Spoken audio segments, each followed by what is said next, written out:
오늘 우리가 함께 읽은 본문 말씀을 중심으로 이삭이 그랄에 거주하다라는 제목으로 함께 은혜를 나눠보려고 합니다. 아직 날씨가 쌀쌀하긴 하지만 불과 한 달 전 영하 10도 떨어졌던 실생각을 하면 이제 조금씩 봄이 오고 있음을 깨닫게 됩니다. 지금은 많은 사람들이 추운 겨울보다는 생명이 움트고 따스한 햇살이 비추는 봄을 기다립니다. 그런데 과거엔 그렇지 않았어요. 왜냐하면 과거 우리나라는 봄이 되면 먹을 것이 없었기 때문입니다. 우리나라가 주로 농업을 하였기 때문에 대부분 지역에서 9월에서 10월 벼를 추수한 뒤에 보리를 심는 이모작을 하였습니다. 그런데 문제는 쌀을 수확한 뒤에 보리 농사를 지으면 보리를 수확할 때까지 시간이 많이 걸렸기 때문에 추수한 쌀이 다 떨어지는 5월쯤에는 보리가 제대로 열물지 않아서 보리를 수확할 수가 없었다는 사실이죠. 그래서 과거에 이 시기를 한자로는 춘궁기, 그리고 다른 말로는 보릿고개라고 불렀습니다. 배고픈 시기를 보내는 것이 마치 고개를 힘겹게 넘어가는 것 같다. 보리를 기다리는 그 시기가 마치 고개를 넘어가는 것 같다라는 뜻에서 그렇게 불렸던 것이죠. 이 시기가 되면 사람들은 먹을 것이 없었기 때문에 소나무 껍질을 벗겨서 삶아 먹거나 입자가 매운 고운 흙을 물에 개어서 가라앉은 부분을 쪄먹기도 하였다고 합니다. 물론 나무 껍질도 흙도 인간이 소화할 수 없는 성분이 대부분이었기 때문에 어떻게 먹든지 당연히 탈이 났고 나중에는 심각한 변비를 일으켰습니다.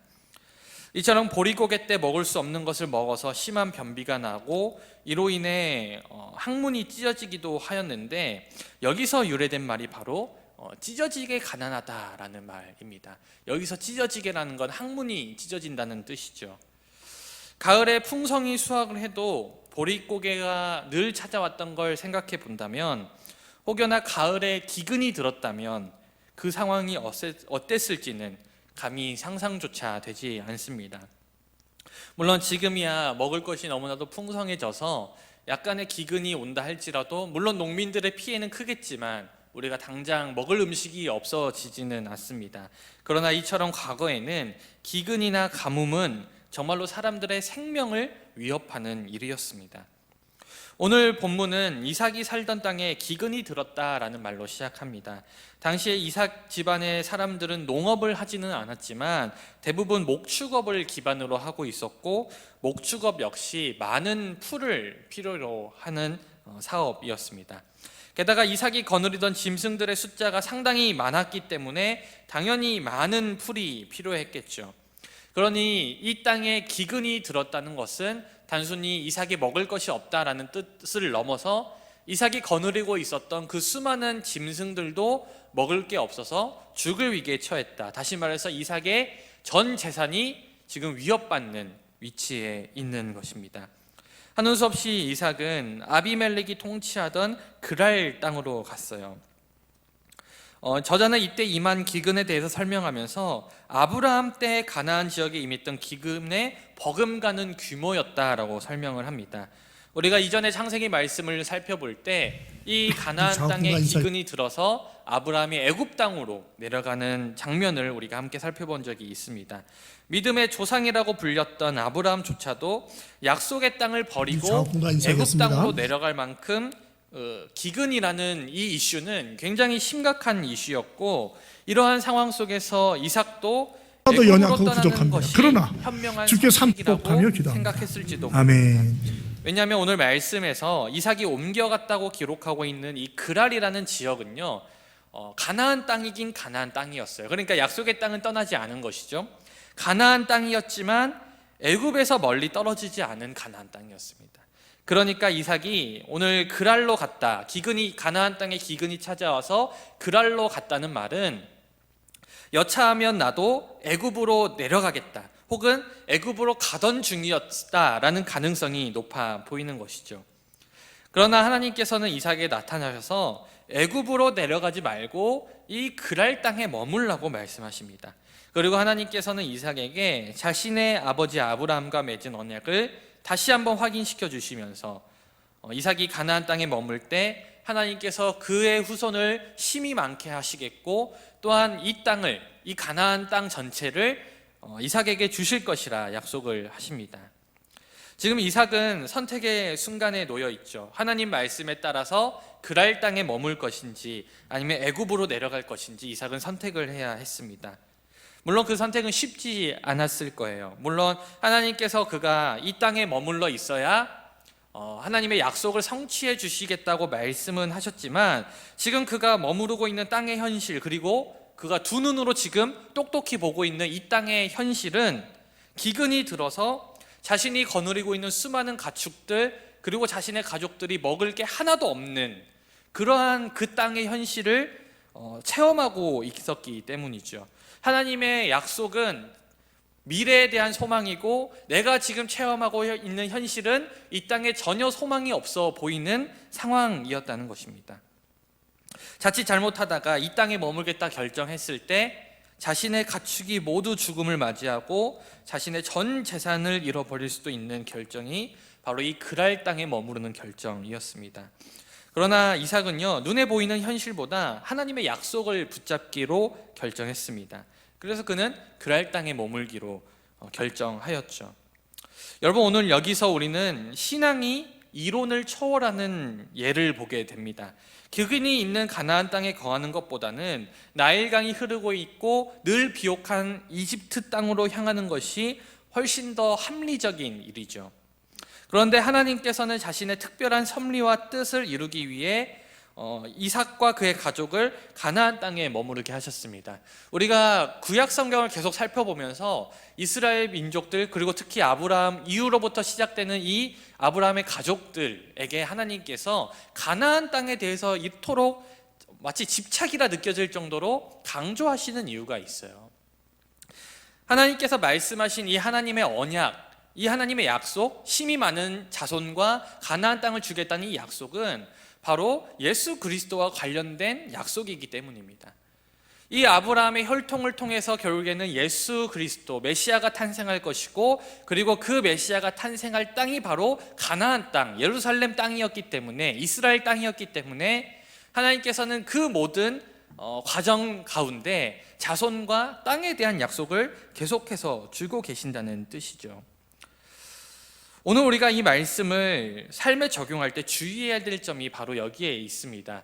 여러분, 오늘 하나님께서 이 약속을 주신, 마치 현실은 척박하지만 그 비옥한 땅에 가기보다는 이 땅에 머무르라고 현실을 초월하는 응답을 주시는 이 약속은 분명히 하나님의 특별한 뜻이 있었다는 것이죠. 예수 그리스도 메시아를 주시겠다라는 뜻이 있었다는 겁니다. 그런데 우리가 이 말씀을 잘못 이해하면은 마치 신앙이라는 이름으로 상식과 순리에 어긋나는 무책임한 행동을 할 수가 있다는 것이죠. 우리는 때로는 무책임한 행동을 해놓고 그것이 하나님의 뜻이라고, 믿음의 행동이라고 주장하는 사람들을 보게 됩니다. 아플 때 병원에 가는 게 순리죠. 하지만 믿음으로 치유받는다고 병원에 가지 않아서 병을 키우는 사람들,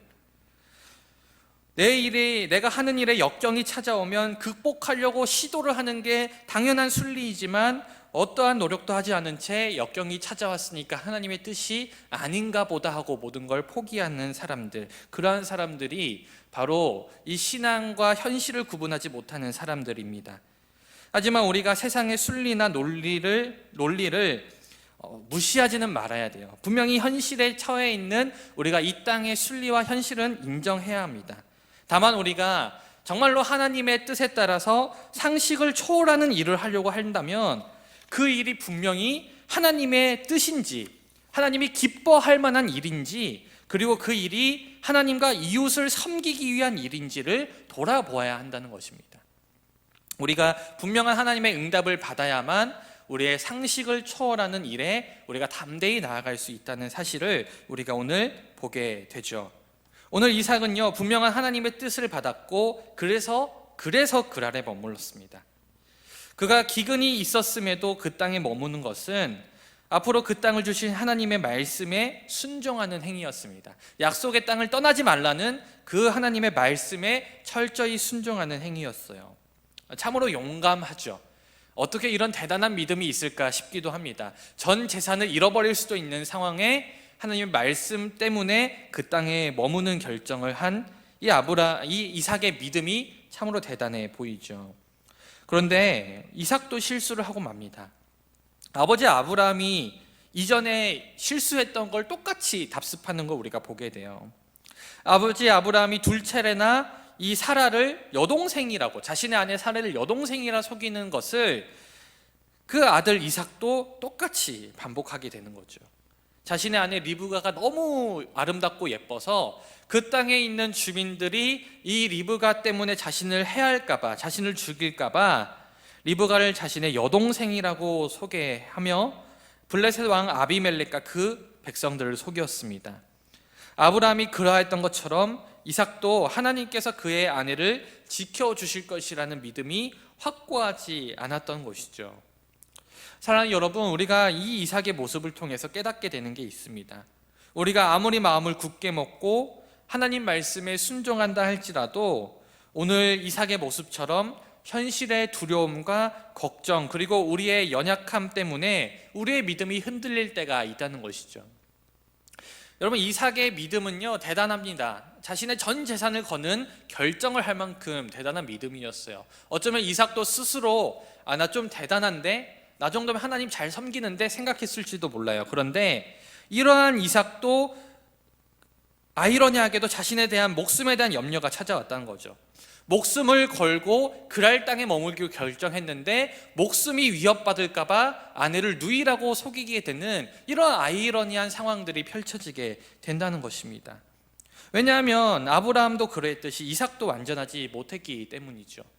우리가 성경을 볼 때 깨닫게 되는 사실이 뭐냐면 믿음의 조상, 믿음의 선조들, 참으로 대단해 보이는 사람들 많이 나오죠. 아브라함, 이삭, 야곱, 이사야, 수많은 믿음의 선배들이 있는데 그들의 모습들이 다 완전치는 않았다는 사실을 우리가 깨닫게 됩니다. 결국에는 우리가 이 말씀을 통해서 알게 되는 게 인간이란 존재 자체가 불완전하다는 거죠. 여러분도 마찬가지고 저도 마찬가지입니다. 때로는 대단한 믿음의 결정을 해서 이 정도면 믿음이 많이 성장했다 할지라도 반대로 우리가 실수를 하고 넘어져서 또 내가 아직 이거밖에 안 되는구나 깨닫게 될 때가 분명히 있다는 것입니다. 오늘 이삭의 모습을 통해서 우리의 연약한 모습을 바라보아야 돼요. 그리고 이러한 불완전한 우리의 모습을 보면서 우리는 어떻게 이런 나를 데리고 하나님께서 약속을 성취해 나갈까, 이런 나도 하나님께서 사랑하실까, 이런 걱정을 하게 되고 답답한 마음이 생길 수도 있죠. 그런데 오늘 말씀을 보니까 하나님께서 아브라함의 아내 사레를 지켜주셨듯 이삭의 아내 리브가도 지켜주시는 걸 보게 됩니다. 이삭은 자신의 아내를 누이라고 속였지만 그의 거짓말은 오래가지 못했어요. 이삭이 리브가를 몰래 껴안았는데 그것을 아비멜렉이 창으로 보게 된 것입니다. 아비멜렉은 그 이삭을 불러서 책망하죠. 리브가가 분명히 너의 아내인데 왜 누이라고 거짓말했냐고 물어보니까 이삭은 목숨을 잃을까봐 두려워서 그렇게 했다고 답합니다. 아비멜렉은 이삭의 거짓말로 인해 자신의 백성 중 하나가 죄를 지을 뻔했다고 책망하면서 자기 백성들 중 아무도 이삭과 리브가를 해하지 못하도록 보호했습니다. 여러분, 이삭의 이 심정, 이 아비멜렉에게 책망받았을 때 심정이 어땠을까요? 하나님을 섬기고 하나님을 믿는다는 이삭이 하나님을 알지 못하는 아비멜렉으로부터 오히려 책망받는 이 모습이 이삭은 참으로 부끄러웠을 거예요. 내가 왜 그랬을까? 내가 왜 그렇게 속였을까? 이런 생각이 들었을지도 모릅니다. 그러나 결과적으로 하나님께서는 그 모든 일을 사용하셔서 이삭과 리브가를 지켜주시죠. 오늘 이삭이 자신의 아내를 누이라고 속였던 이 사건은 아브라함이 자신의 아내를 누이라고 속였던 이전의 사건들과 비교해 봤을 때 비슷해 보입니다. 그런데 이 두 사건에는 중요한 차이점이 있어요. 아브라함이 그 자신의 아내를 누이라고 속였을 때는 하나님이 직접 개입하셔서 사라에게 손대지 말라고 말씀을 해주셨어요. 그런데 오늘 본문을 보면 하나님이 직접 개입하지는 않으셨습니다. 오히려 아비멜렉이 나서서 아무도 리브가에게 손을 대지 말라고 조치를 취해 주었다는 것이죠. 어쩌면 이 사건을 표면적으로 보았을 때 하나님이 아니라 아비멜렉이 이삭을 지켜준 것처럼 보입니다. 그런데 그렇지 않아요. 왜냐하면 하나님은 언제나 일하실 때 자신이 직접 개입하셔서 일하시지 않기 때문입니다. 물론 직접 개입하셔서 일하시기도 하지만 대부분의 경우는 하나님께서는 직접 개입하시기보다는 하나님의 창조 질서를 통해서, 그리고 우리 주변의 사람들을 통해서 일하십니다. 하나님께서는 농부의 손길을 통해서 우리에게 밥을 먹여주시고 의사의 손길을 통해서 우리를 치료해 주십니다. 간혹 성도들 가운데는 지나치게 기적적이고 초월적인 방법만을 기대하시는 분들이 있어요. 그것만이, 그러한 초월적인 어떤 직접 하나님께서 말씀해 주시는 그런 것만이 하나님의 일하심이라고 착각하는 것이죠. 하지만 하나님께서는 평범한 사람들의 손길을 통해서, 심지어 하나님을 믿지 않는 사람들의 손길을 통해서도 하나님은 일하십니다. 오늘 하나님께서는 하나님을 알지 못하는 아비멜렉이라는 사람의 입술을 통해서 이삭을 지켜주시고 보호해 주셨어요. 그러니 우리는 언제나 어디서나 우리를 돌보시는 하나님의 손길을 느낄 수 있어야 합니다. 사랑하는 여러분, 오늘 이삭은요 실수했어요. 그의 실수는 많은 자손을 주겠다는 하나님의 언약에 심각한 해를 끼치는 실수였음에도 불구하고 하나님께서는 아비멜렉을 통해서 그의 실수를 바로잡아 주셨습니다.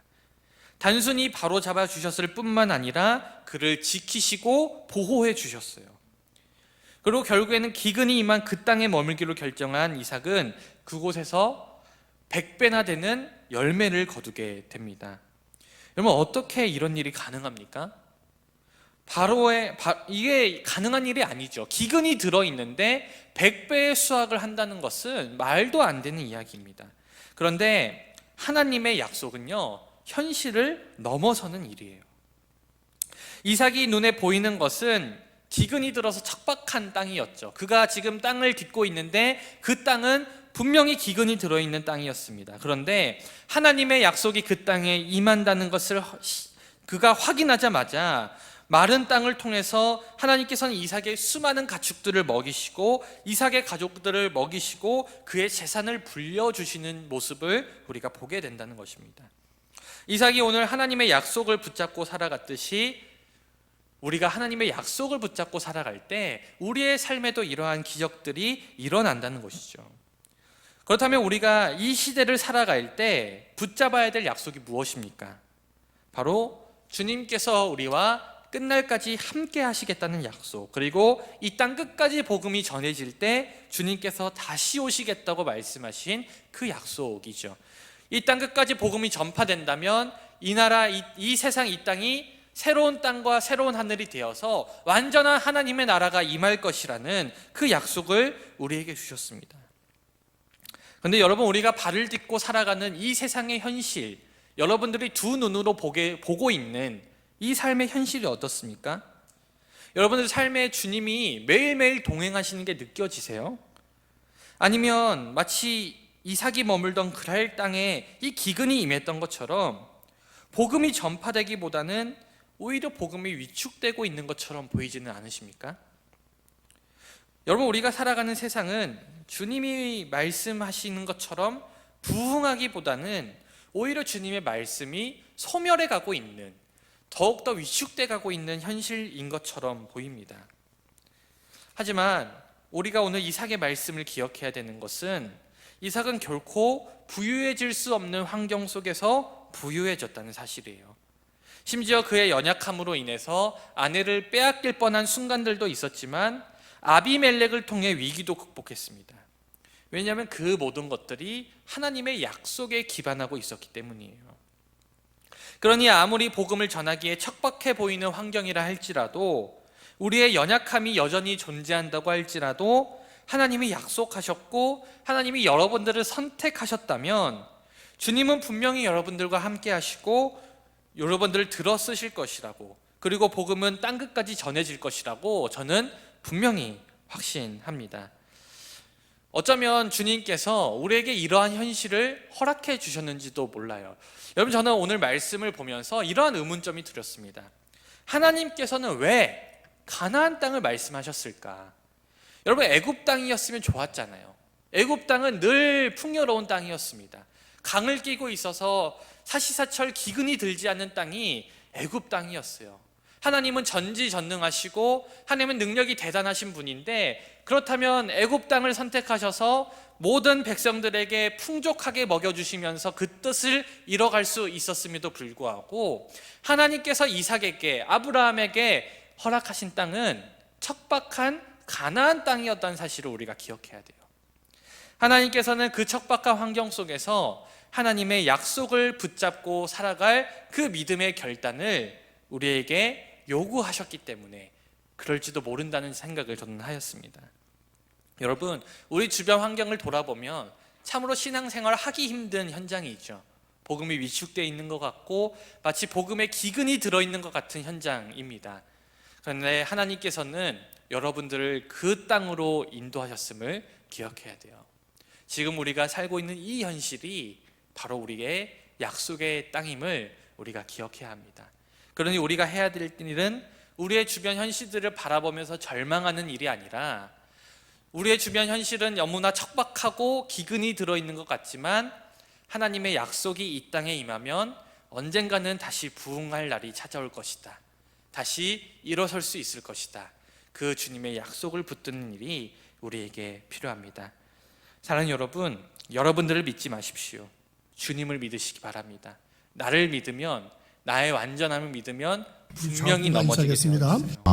두 사람. 하지만 주님을 근데 이 믿는다면 마띠아는 여기 한번 우리가 나오면 넘어질지라도 그러니까 우리가 볼 주님께서 때 우리의 모든 일을 책임져 주실 상을 것이고 받아요. 마련 모든 유다가 일을 배반. 행하여 주실 예수께서 뭐예요? 사도행전 그렇게 6과 우리가 부활의 세상 내성. 속에서 빛과 아버지 소금의 하나님 역할을 감사합니다. 감당하기 위해 필요한 것은 우리가 완벽해지는 일이 아닙니다.